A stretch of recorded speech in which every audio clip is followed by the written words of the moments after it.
What is up, ninjas? Today we're going to talk about how to create ultra targeted audiences that are going to skyrocket your skills. One of the epiphanies that I had as I became better and better at Facebook advertising was those who target best win. It's very simple.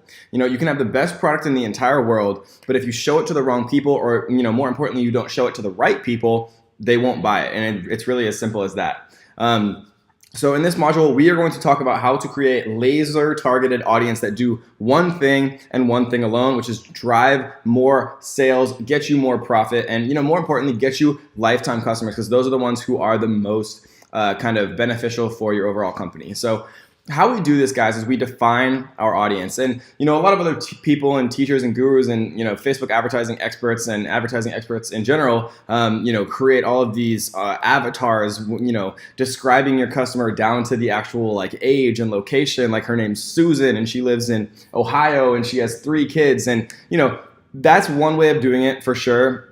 But it's not the way that I do it. And the way that I do it is much more kind of efficient and new age and kind of a fitting to this era. Because we have so much data available to us, we don't have to, try to create these so-called avatars of our perfect customer, because that inherently has a lot of guessing. You have to actually guess about their age, guess about their gender, things like that, when all of the data is there and you just have to know how to look for it to then define your audience. Targeting and audience creation, guys, is just where the profitable advertisers set themselves apart. Again, remember, Facebook advertising is as much of an art as it is a science. And so this module is going to be a lot more about how to kind of unlock that art of defining your perfect audience, understanding what tools are available to you to find your perfect audience, where to find the data, how to make sense of the data, how to apply the data. And I'm going to show you exactly how to do that. And, more importantly, guys, we're going to go through a lot of examples actually using,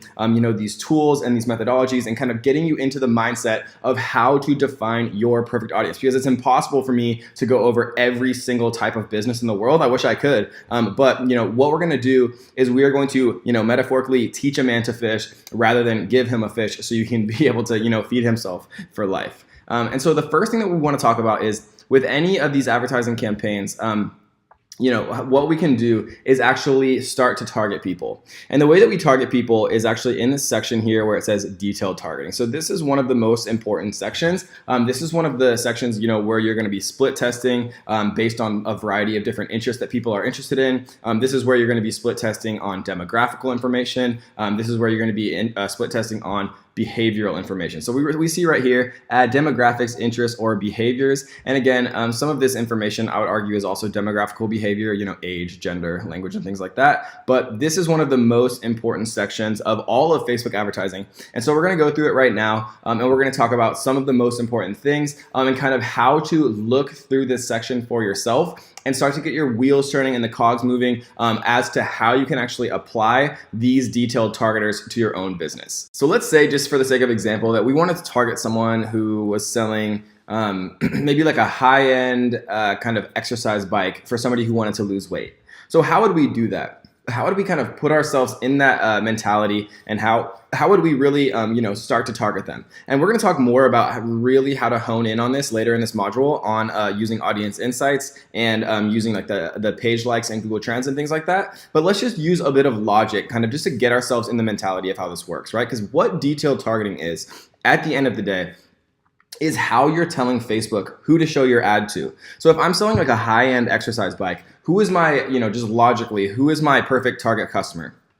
It's probably somebody, and by high end, I mean an expensive exercise bike, like a premium one, right? And so I'd probably be targeting people who are, in a larger income range, like a higher income bracket. I would probably be targeting people who are had shown some type of interest in weight loss, for example. And then there's other ways to target people who are a little bit more affluent, right? Like if they have premium credit cards, for example, or if they're above average spenders on credit cards and things like that. And so what I want to do with this example is kind of illustrate, a demographic, an interest, and a behavior that we can target, right? So what does an interest actually mean?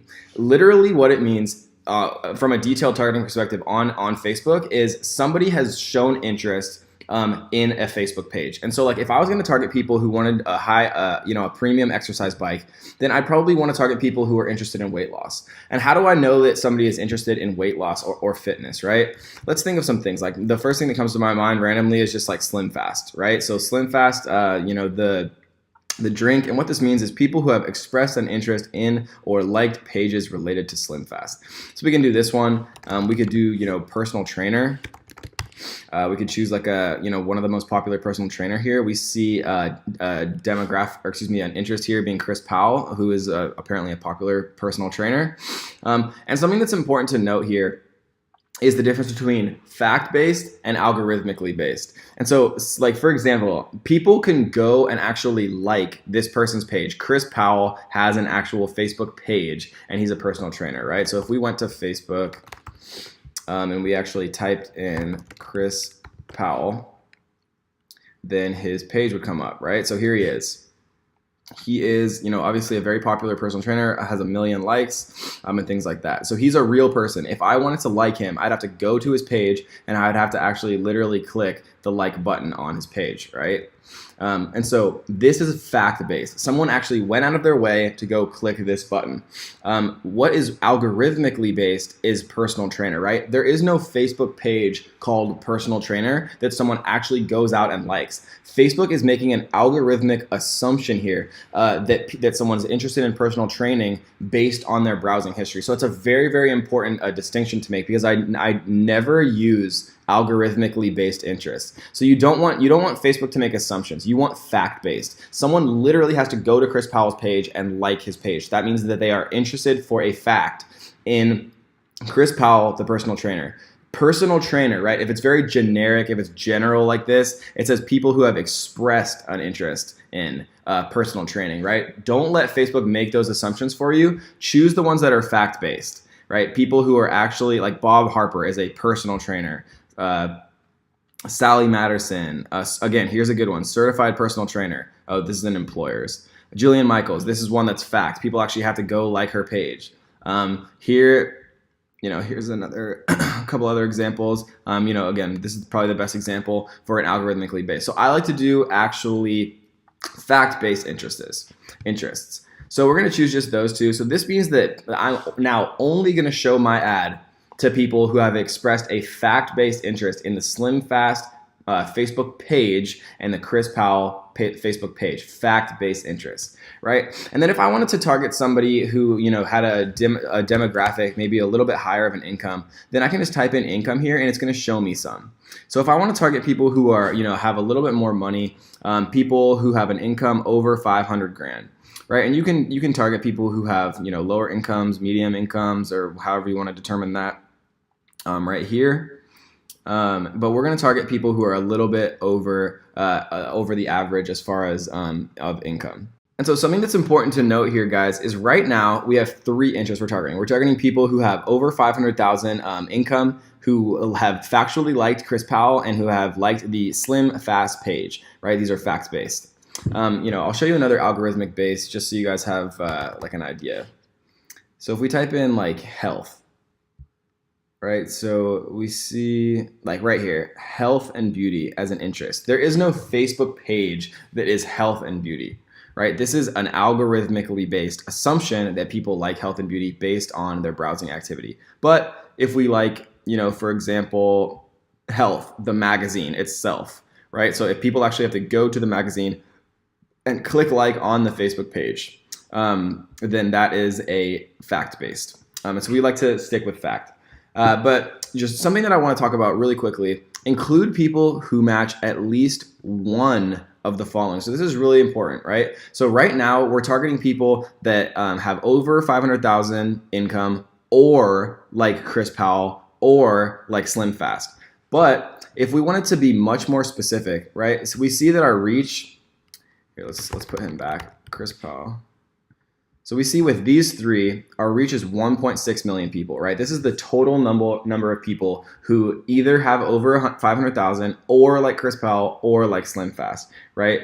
But if we take these out, and we want to make a much more refined audience. Instead of having them or, we can do and, right? So what we can do is we can narrow audience. So this says include people who match at least one of the following and must also match at least one of the following. So now if we put Chris Powell, you know, it went from 1.6 million to 1,400, right? So only 1,400 people like Chris Powell and also earn over 500 grand, right? So this is this is an incredibly smaller audience, like literally, you know, 0.1% or whatever it is.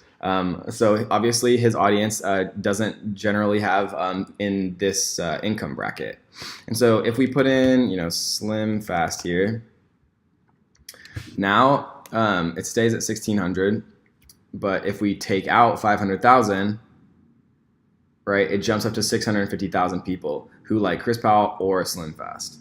And so that's just kind of a little, you know, something that's important to recognize, that whenever you type anything in here, you know, like Slim Fast, not the real Slim Shady, Slim Fast or Chris Powell, right, these are ors. And then if we put in, you know, making over 500,000, then we're back up to the 1.6 million because this is making over 500,000 or liking Chris Powell or liking Slim Fast. So it's actually making our audience larger instead of narrowing the audience by clicking here. And so that is kind of an example of, you know, an interest right here. This is an example of demographics, right? Earning over 500,000. But what if we wanted to find like an actual behavior, right? So if we type in credit card here, we can see some interesting stuff. So we can see that we can actually see behaviors here. We can target people who have high-end department store cards. We can target people who have are active credit card users. We can target people who have premium credit cards, right? These are amazing ways to really target people based on their actual behaviors to be able to kind of hone in even closer on what we want our target audience to be. So for our example, we're targeting people who are affluent, right? Who are interested in weight loss and who are, you know, likely to purchase our high-end bike. So if we type in purchase here, we can actually see purchase behaviors as well. You know, people like look at how detailed this is. People who have purchase behaviors who like food and drinks, sweets and snacks, and chocolate candy. You can literally target people that are that. You can target people that fine-tuned. You can target people who like alcoholic beverage, people who like who are impulse purchasers, which is a great one for e-commerce. But we might want to, you know, target somebody who is, you know, an active credit card spender, for example, and maybe we want to target them here. We're just going to do active credit card user, and we see this is a behavior. So 125 million people now because active credit card spender is a huge one. But let's do must also match that they like cycling. Right, so we're going to choose USA Cycling. Right, because I almost chose cycling here, but cycling is, you guessed it, algorithmically based, and we're not going to do that one. We're going to choose USA Cycling. So that brings it all the way from 125 million down to 52,000 people. So now we're targeting people who are affluent in a higher income bracket, are interested in personal trainers and Slim Fast, obviously meaning that they are interested in losing weight. They're an active credit card user, meaning that they're comfortable using their credit card, you know, buying things on the internet, because we're going to be selling these you know, high-end premium cycling kits on the internet, and who also likes USA Cycling. And so we can even narrow this down even a bit further, and we can put, what's a good bicycle brand? We can do Trek Bicycle Corporation. So now it's people who like Trek Bicycle Corporation, USA Cycling, are interested in Slim Fast and Chris Powell, have over 500,000 in income, and are active credit card users, right? And so this is just kind of a general introduction, guys. We're gonna go much deeper into targeting, you know, specific things like, you know, how to target if you're a real estate agent, how to target if you know, own a small business, how to target if you own a bar or a restaurant, how to go into very specific details of how you can use these detailed targeters. I just want to, use this kind of this first video to get you kind of introduced to how it works, where you're going to be spending most of your time here in the detailed targeting section. And we're going to go into some, amazing little hacks that I've figured out over the years and through, millions and millions of dollars of spend, kind of to what works, what doesn't, kind of where to focus your time, where not to, why it's more important to focus on fact-based interest rather than algorithmic, a lot of just different things that I've kind of figured out over the years. And so that is kind of your general introduction to the detailed targeting section, guys. And remember, we can actually, combine this in, thousands or at least hundreds or thousands of different demographics, interests, and behaviors from Facebook. But they also have, third-party partners. They partner with people to bring data in on income, on, all different types of information where you might be thinking, how does Facebook know how much money I make, right? But Facebook buys data from third-party data providers like credit bureaus and things like that, where they literally can aggregate just an unimaginable amount of data about people, but which is good for us because it allows us to target, our perfect customers. It's a little creepy, but it is what it is. And so I hope you enjoyed that one, guys.